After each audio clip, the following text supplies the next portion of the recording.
This friend of mine told me that, do I know anything about the Library of Congress? I never heard of it.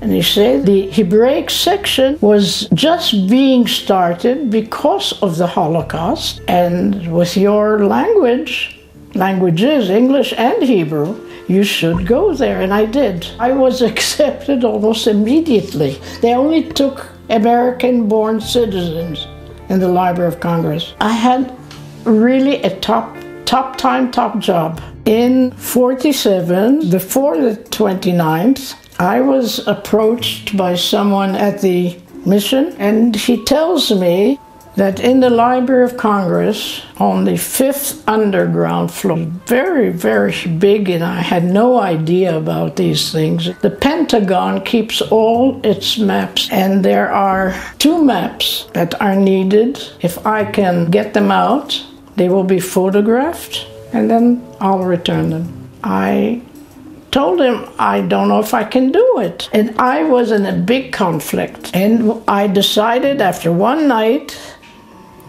a hell of a night, that I will do it. He gave me the numbers of the maps. I remember the first number, or both of them, was a 3. And they told me that Marines guard the entrance. I went down during my lunch hour, and there was no one. It was awfully clear where the 3 started. Now, how am I going to take it? I thought of that before, of course. And I went to art school at night. And if you know anything about arts, if you're working on something that you used to roll it and put it in a galil for painting, it's usually long with a big cover, and everyone knew I was studying at night school at the museum. I took the tube with me, of course, and I opened them, I rolled them, and took them back to the section, continued working as usual. The workers had a special entrance and exit, and there was a huge guy who was the guard, who used to check our cards when we entered, and I was a very friendly person. When he saw me coming out with my tube, he asked me, now you're continuing with night school, something like that, with your art? And I said, yes. He says, will you let me see some of your work? I said, I'd be glad to, but not now, I'm late.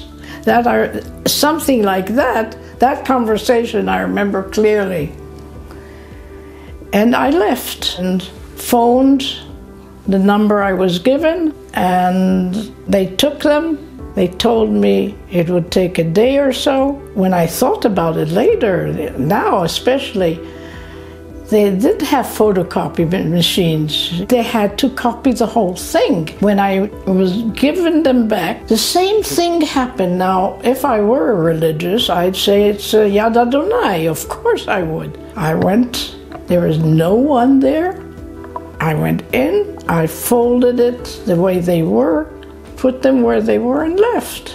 And now I know what it was. I mean, several years already. These were maps that the American top military, how they saw what's going to happen here militarily.